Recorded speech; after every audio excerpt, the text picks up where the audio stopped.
नमस्कार दोस्तों, आप सबका स्वागत है आपके अपने YouTube चैनल एजुकेशन पावर में। तो चलिए दोस्तों, एक नई टॉपिक के साथ इस वीडियो को शुरू करते हैं। तो आज का जो टॉपिक है हम लोग जो पढ़ने वाले हैं उसका नाम है मेंसुरेशन, क्षेत्र मिति। ये बहुत ही अच्छा टॉपिक है। तो चलिए इस वीडियो को शुरू करते हैं। सबसे पहले इसका हम देख लेते हैं, इसका परिभाषा क्या है, मेंसुरेशन किसको कहते हैं। तो चलिए दोस्तों इस वीडियो को देखते हैं, परिभाषा देख लेते हैं पहले। तो परिभाषा कहता है कि क्षेत्रमिति गणित की एक ऐसी शाखा है जिसके अंतर्गत त्रिभुज, चतुर्भुज, वृत्त, घन, घनाभ, वर्ग, बेलन इत्यादि के क्षेत्रफल, आयतन, परिमाप एवं परिमिति के बारे में अध्ययन एवं इसका उपयोग करते हैं। तो आप लोगों ने उम्मीद करते हैं कि आप लोग इस परिभाषा को समझ गए होंगे। फिर से मैं एक बार दोहरा देता हूँ कि क्षेत्रमिति गणित की एक ऐसी शाखा है जिसके अंतर्गत त्रिभुज, चतुर्भुज, वृत्त, घन, घनाभ, बेलन इत्यादि के क्षेत्रफल, आयतन, परिमाप एवं परिमिति के बारे में अध्ययन, इसका एवं प्रयोग करते हैं। तो चलिए एक क्वेश्चन लेके इस परिभाषा को हम समझते हैं। आई होप कि आप लोग समझ गए होंगे। तो चलिए इस क्वेश्चन को शुरू करते हैं। तो चलिए देखते हैं क्वेश्चन क्या है। एक समकोण त्रिभुज के आधार की लंबाई 12 सेंटीमीटर तथा कर्ण की लंबाई 13 सेंटीमीटर है, तो इस त्रिभुज का क्षेत्रफल ज्ञात कीजिए। तो चलिए क्षेत्रफल निकालते हैं इसका। पहले देख लेते हैं कि एक समकोण त्रिभुज के आधार की लंबाई 12 सेंटीमीटर तथा कर्ण की लंबाई 13 सेंटीमीटर है, तो इस त्रिभुज का क्षेत्रफल ज्ञात कीजिए। दोस्तों, अगर आप लोगों से एक छोटी सी रिक्वेस्ट है कि अगर आप हमारे चैनल पर नए आए हो तो हमारे चैनल को सब्सक्राइब करिए, लाइक करिए और कमेंट करिए और शेयर भी करिए, ताकि अपने दोस्तों के साथ शेयर करिए ताकि उनको भी ये मेंसुरेशन पढ़ने में आसान हो, वो भी अपना एग्ज़ाम का प्रिपरेशन अच्छे से कर सके, ताकि एग्ज़ाम में अच्छा स्कोर कर सके। तो चलिए इस क्वेश्चन को सॉल्व करते हैं। तो पहला है कि एक समकोण त्रिभुज के आधार की लंबाई। तो सबसे पहले हम एक समकोण त्रिभुज बना लेते हैं।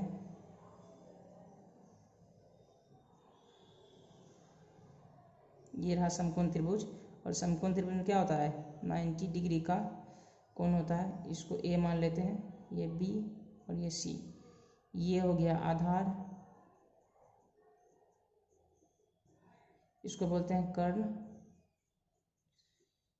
एच होता है, और ये होता है लंब, इसको बोलते हैं पी यानी परपेंडिकुलर। तो चलिए इसको सॉल्व करते हैं। पहला लिखेंगे हल, उसके बाद लिखेंगे दिया है, क्या दिया हुआ है कि समकोण त्रिभुज के आधार की लंबाई दिया हुआ है। देखिए आधार की लंबाई दिया हुआ है, तो ये हम देख लेंगे आधार कितना दिया हुआ है, 12 सेंटीमीटर। उसके बाद देखिए कर्ण की लंबाई दिया हुआ है, कर्ण की लंबाई कितना हो गया, 13 सेंटीमीटर। तो बोलता है कि इस त्रिभुज का क्षेत्रफल ज्ञात कीजिए। तो चलिए लिखते हैं समकोण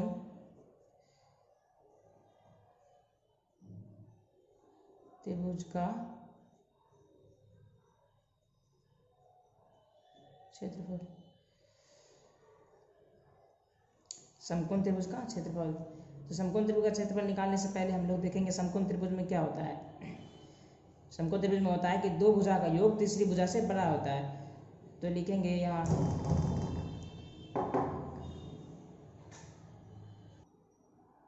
तो समकोण त्रिभुज में क्या होता है, कर्ण स्क्वायर बराबर क्या होता है,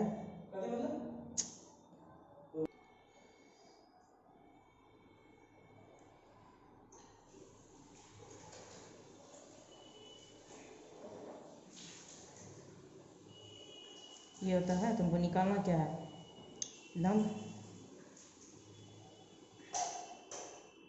लंब निकालेंगे तब तो हमको त्रिभुज का क्षेत्रफल, त्रिभुज का ऊंचाई पता चल पाएगा। तो हम लंब निकालते हैं। तो यहाँ से लंब स्क्वायर बराबर क्या हो जाएगा, कर्ण स्क्वायर प्लस माइनस होगा आधार स्क्वायर। तो चलिए निकाल लेते हैं। कर्ण कितना हुआ है, दिया हुआ है 13 सेंटीमीटर, 13 का स्क्वायर माइनस 12 का स्क्वायर, ये हो जाएगा 169, ये हो जाएगा 144, ये कितना बचेगा, 9 में से 4 घटाइए कितना बचेगा 5, और 6 में से 2 गया तो ये हो जाएगा 25, ये हो जाएगा 25 सेंटीमीटर। कौन सा, लंब स्क्वायर। और तो यहाँ से लंब निकाल लेंगे तो कितना हो जाएगा, देखिए √25, ये हो जाएगा 5 सेंटीमीटर। तो लंब निकल गया 5 सेंटीमीटर। हमको त्रिभुज का क्षेत्रफल मांग रहा है, तो चलिए त्रिभुज का क्षेत्रफल निकाल लेते हैं। देखिए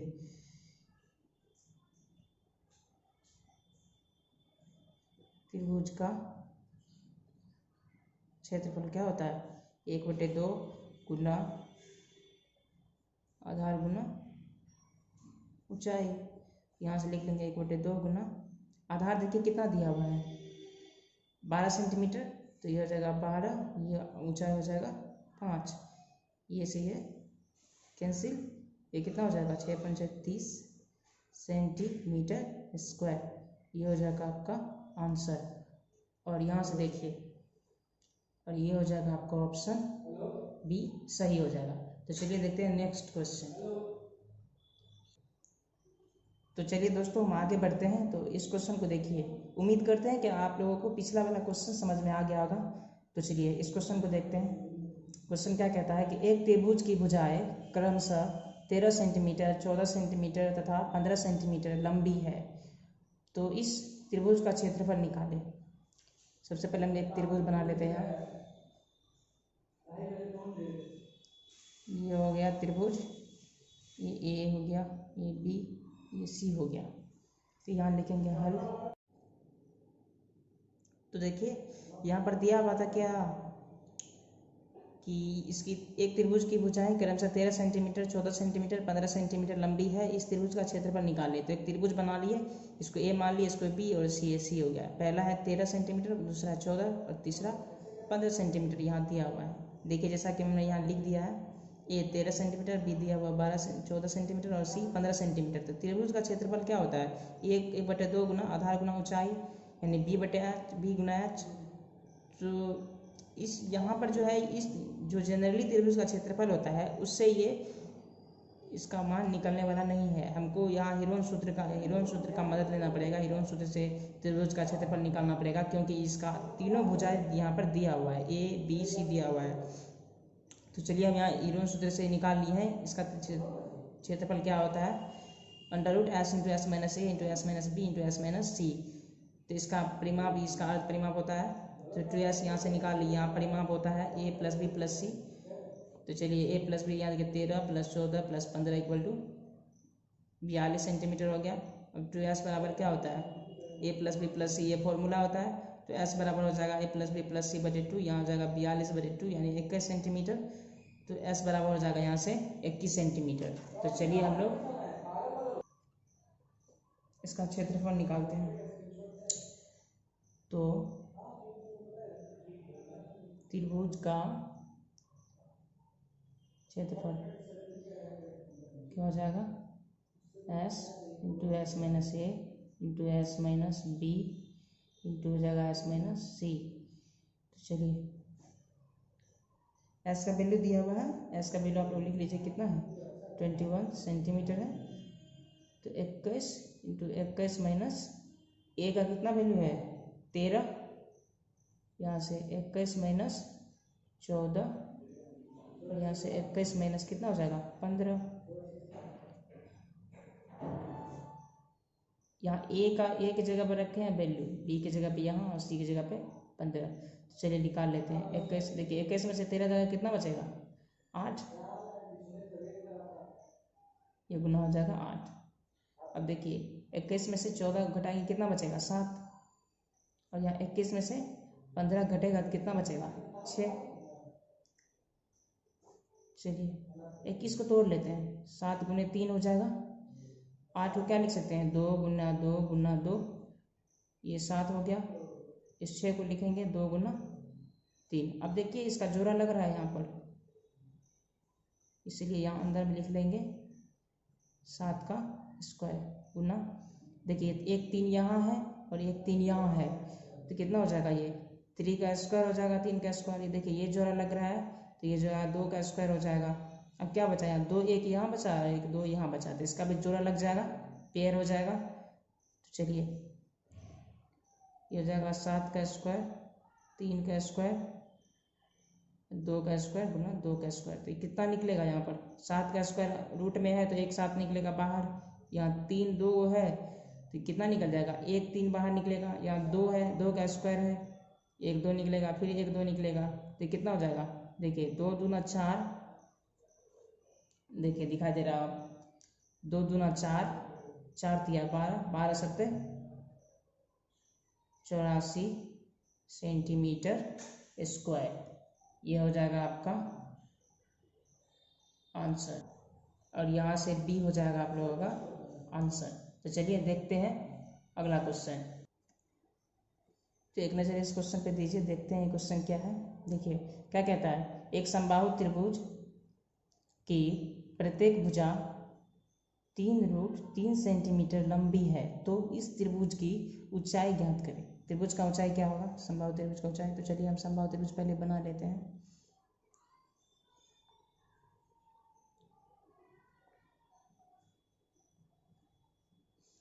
ये हो गया समबाहु त्रिभुज। समबाहु त्रिभुज क्या होता है,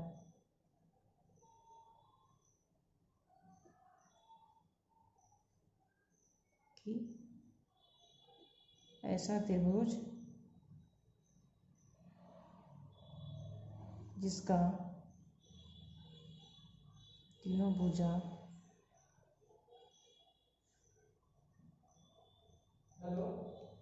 समान हो, उसको वो क्या बोलते हैं, समबाहु त्रिभुज बोलते हैं। बाहु त्रिभुज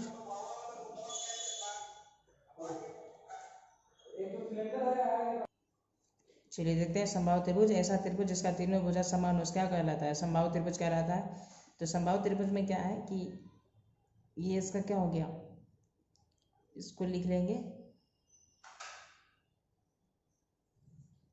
ये हो गया आपका सिलसिला, हम इसको बोलते हैं इंग्लिश में एल्टीट्यूड बोलते हैं। और ये यहाँ से इसका इस त्रिभुज का क्या हो जाएगा, हाइट। और वही हमसे मांग रहा है कि एक समबाहु त्रिभुज के प्रत्येक भुजा इतना सेंटीमीटर लंबी है, तो इस त्रिभुज की ऊंचाई ज्ञात करें।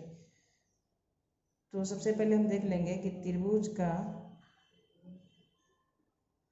क्षेत्रफल क्या होता है, 1/2 गुना आधार गुना ऊंचाई। तो चलिए देखते हैं, सबसे पहले हमको निकालना पड़ेगा समबाहु त्रिभुज का क्षेत्र, यहाँ भुजा दिया हुआ तो उसका क्षेत्रफल पहले निकालना पड़ेगा क्या होता है। क्या देखिए समबाहु त्रिभुज का क्षेत्रफल हो जाएगा आपको √3/4 गुना भुजा स्क्वायर। ये हो जाएगा √3/4 गुना भुजा कितना दिया हुआ है, इसका सारा भुजा क्या होगा, समान होगा, ये भी होगा 3√3 सेंटीमीटर और ये भी होगा, ये भी होगा। तो भुजा दिया हुआ है 3√3 सेंटीमीटर का होल स्क्वायर। ये हो जाएगा, ये देखिए क्या होगा, दिख रहा होगा आप लोग को, 4 गुना, इसको 2 बार लिख लेते हैं, 3 गुना √3 3 गुना √3। तो ये क्या हो जाएगा, 3 3 9 और √3 जिसे 2 समान होता है रूट में, तो क्या हो जाएगा, इसका 3 वैल्यू हो जाएगा। तो यहाँ हो जाएगा 3 3 9 तो यह 27, ये हो जाएगा 27 √3/4 सेंटीमीटर स्क्वायर। तो सेंटीमीटर स्क्वायर का अब हमको क्या निकालना है, त्रिभुज का ऊंचाई निकालना है। तो त्रिभुज का ऊंचाई निकालने के लिए हमको क्या करना पड़ेगा, अब यहाँ लिख लेते हैं त्रिभुज का क्षेत्रफल क्या होता है, 1/2 गुना बी गुना एच। हमको चाहिए एच का वैल्यू चाहिए, तो यहाँ क्षेत्रफल हम निकाल लिए, कितना निकाल लिया है, 27 √3/4 इसको 1/2 गुना भुजा कितना हुआ है सबका, देखिए ये इसका आधार सबका सेम होगा, तो भुजा यही ले लेंगे 3√3, इसका h का वैल्यू निकाल लेंगे। देखिए ये यहाँ से यहाँ कट जाएगा, ये ऊपर में है, तो चलिए यहाँ से हम निकाल लेते हैं क्या हो जाएगा। देखिए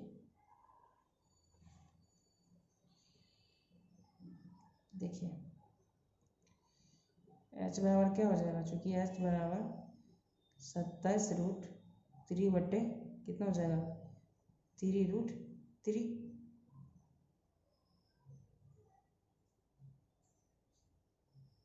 अब गुना हो जाएगा 2, ये √3 से √3 कैंसिल, 3 से ये 27 कैंसिल, कितना हो जाएगा 9, तो यहाँ हो जाएगा h बराबर हो जाएगा आपको 9/2, तो ये हो जाएगा 4.5 सेंटीमीटर, ये हो जाएगा आपका आंसर।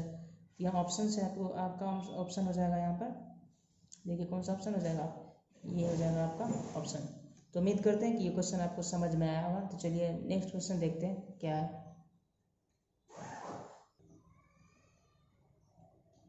चलिए इस क्वेश्चन को देखते हैं, इस क्वेश्चन को सॉल्व कैसे करना है। ये क्वेश्चन कहता है कि दो त्रिभुजों के क्षेत्रफलों का अनुपात 4:3 है तथा उनके ऊंचाइयों का अनुपात 3:4 है, तो इनके आधार की लंबाइयों का अनुपात क्या होगा। तो चलिए इसको सॉल्व करते हैं। सबसे पहले हम यहाँ एक त्रिभुज बना लेते हैं, वैसे ही बनाने की इसका ज़रूरत नहीं है, फिर भी आपको समझ में आना चाहिए क्या है। तो चलिए देखते हैं इस त्रिभुज का क्या कहता है क्वेश्चन। दो त्रिभुजों के क्षेत्रफलों का अनुपात 4:3 है तथा उनकी ऊंचाइयों का अनुपात 3:4 है, इनके आधार की लंबाइयों का अनुपात क्या होगा। तो चलिए यहाँ पर हल लिख लेते हैं। पहले मान लेते हैं कि माना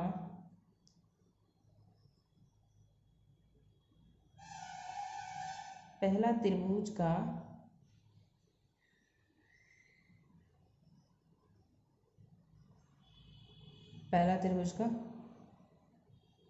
आधार मान लेते हैं क्या है, x है। दूसरा त्रिभुज का आधार मान लेते हैं क्या, y सेंटीमीटर है, ठीक है। और यहाँ से क्या हो जाएगा, त्रिभुज का ऊंचाई कितना हो जाएगा h सेंटीमीटर, इसको मान लेते हैं। तब कहता है कि ऊंचाइयों का अनुपात 3:4 है, तो आधार की लंबाइयों का अनुपात क्या होगा। तो यहाँ देखिए लिखेंगे दो त्रिभुजों के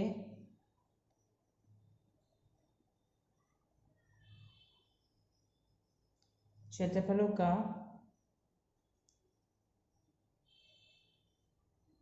कितना दिया हुआ है, 4:3 दिया हुआ है। और अनुपात को हम क्या लिख सकते हैं, 4/3 को लिख सकते हैं ऐसे, तो यही होता है अनुपात। जैसे हम अनुपात को लिखते हैं, जैसे 4:3 है तो इसको लिख सकते हैं 4/3, यही अगर 5:3 होता तो इसको लिख सकते थे 5/3 लिख सकते थे।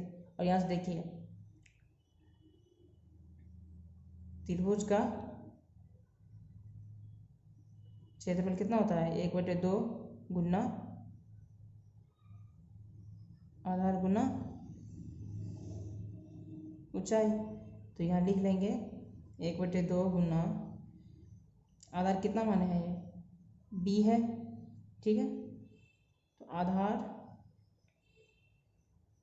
गुना ऊंचाई h, तो यहाँ से आधार कितना है x है, तो यहाँ से देख लेंगे x गुना ऊंचाई h है।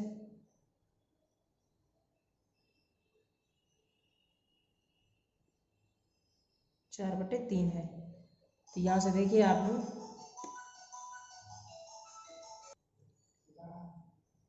अब यहाँ से देख लीजिए, यहाँ से क्या लिखेंगे 1/2 गुना ये x हो जाएगा। और ऊंचाई देखिए यहाँ पर क्या लिखा हुआ है, ऊंचाइयों का अनुपात दिया हुआ 3:4, तो यहाँ हो जाएगा 3h, और यहाँ नीचे में हो जाएगा आपका 4h। और ये कितना दिया हुआ है, 4/3 दिया हुआ है। ये देखिए हाफ, ये हाफ कैंसिल हो जाएगा, ठीक है। ये h और h कैंसिल हो जाएगा, यहाँ क्या बचेगा x बटे वाई, और नीचे हम लिखेगा, नीचे में यहाँ बचेगा 3/4, यहाँ हो जाएगा 4/3, ठीक है। तो 4/3 हो जाएगा, तो हम एक्स को क्या लिखेंगे, एक्स बाय वाई को लिखेंगे 4/3, और ये क्या हो जाएगा, इधर भाग में आ जाएगा, इसका भाग में कितना हो जाएगा 3/4। अब यहाँ से तो आपको सॉल्व करना आता है, कैसे करेंगे सॉल्व, देखिए एक्स बटे वाई को हम लिखेंगे 4/3, और जब भागा को हम गुना में कन्वर्ट करते हैं तो क्या होता है, ये ऊपर पलट जाता है, ऊपर पलट जाएगा, एक्स बाई वाई बराबर हो जाएगा, या देखिए 4 चौके 16, 3 तिया 9, ये जगह 16/9, तो इसको हम एक्स इसको अनुपात में लिख लेंगे 16:9, यही हो जाएगा आपका, क्या हो जाएगा, आधार की लंबाइयों का अनुपात, यही हो जाएगा आपका आंसर यहाँ से। तो देखिए कौन सा ऑप्शन में है, सी ऑप्शन, ये हो जाएगा आपका, सी वाला ऑप्शन हो जाएगा। तो उम्मीद करते हैं कि ये क्वेश्चन आपको समझ में आएगा। तो चलिए नेक्स्ट क्वेश्चन देखते हैं, नेक्स्ट क्वेश्चन क्या है।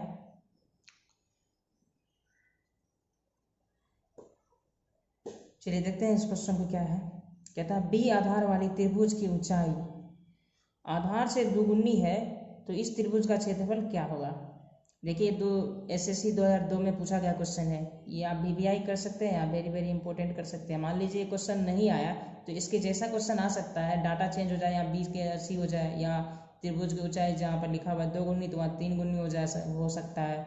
तो ये क्वेश्चन एग्जाम के अनुसार से VBI हो सकता है, तो आप लोग उसको देख लीजिएगा। तो चलिए इस क्वेश्चन को बनाते हैं। क्या कहता है कि बी आधार वाले त्रिभुज की ऊंचाई आधार से 2 गुनी है, तो इस त्रिभुज का क्षेत्रफल क्या होगा। सबसे पहले हम यहाँ एक त्रिभुज ड्रॉ कर लेंगे, एक त्रिभुज का डायग्राम बना लेते हैं। चलिए इस त्रिभुज का डायग्राम बना लीजिए, और ये आधार है,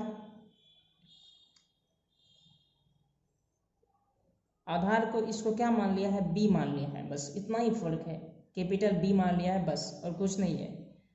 यहाँ सबसे पहले हम लिखेंगे, इसको डिटेल से समझ लिए, इसमें शॉर्ट फॉर्म लगाने की कोई ज़रूरत नहीं है।